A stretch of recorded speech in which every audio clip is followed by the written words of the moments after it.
President Trump is pulling back on his 5 o'clock deadline for Iran to reopen the Strait of Hormuz or face destruction of its bridges and power plants.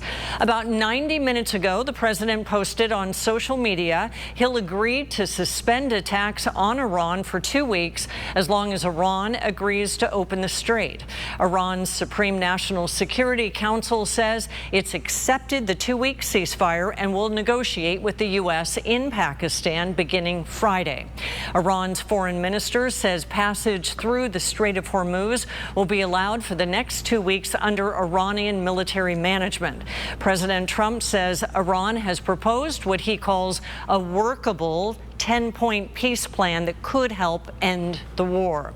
And joining us now to discuss this deal happening as we speak is national security expert Ron B. Thank you for joining us. We know this is all happening just moments ago, some of this information coming out, but a 2-week ceasefire if Iran agrees to open the Strait of Hormuz, but then Iran's foreign minister putting out a statement acknowledging the temporary ceasefire, but also saying safe passage via coordination with Iran's armed forces and technical limitations. What kind of agreement does that sound like to you?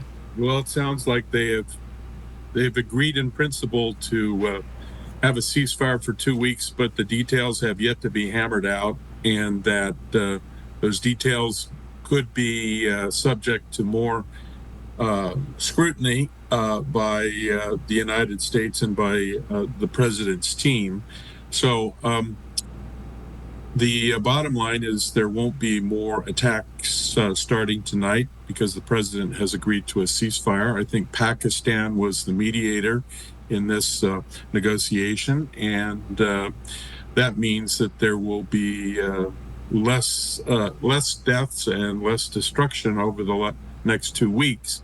But the devil will be in the details in terms of the Strait of Hormuz and whether or not they will allow all shipping to go through. As you know, there are 35 nations, a lot of NATO nations and others that have agreed to escort shipping through the Strait of Hormuz by the end of April.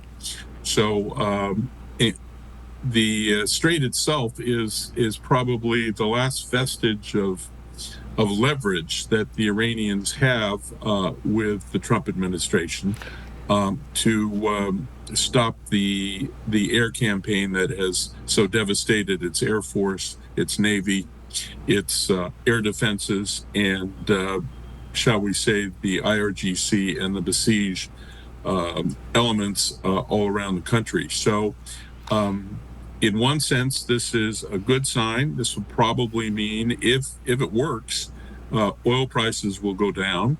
And if it doesn't work, we'll be back where we were today at some point within the next week or two.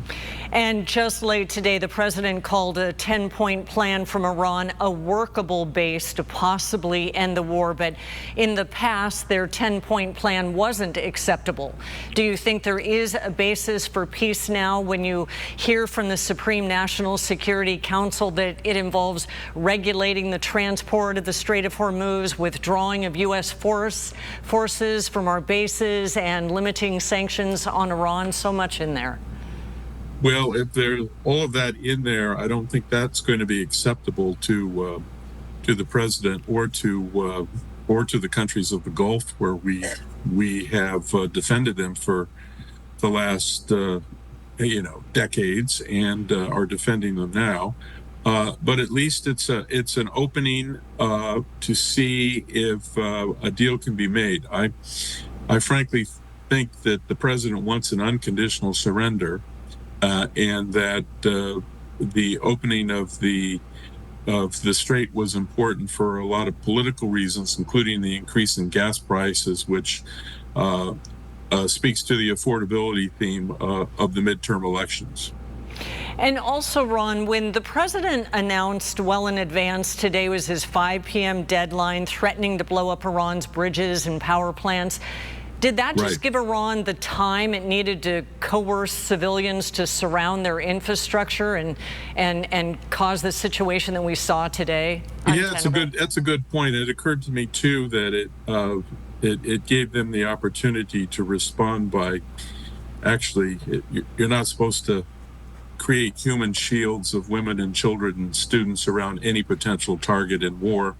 That's considered a crime against humanity. And otherwise, if you would attack civilian infrastructure that is by itself just for civilians, that's considered a crime against humanity. So I guess we're in war here, where the rules don't apply. But they are legitimate targets, because if they support the regime, if the energy sales in particular support the regime, and they have, and they've supported proxies as well that have all attacked Israel.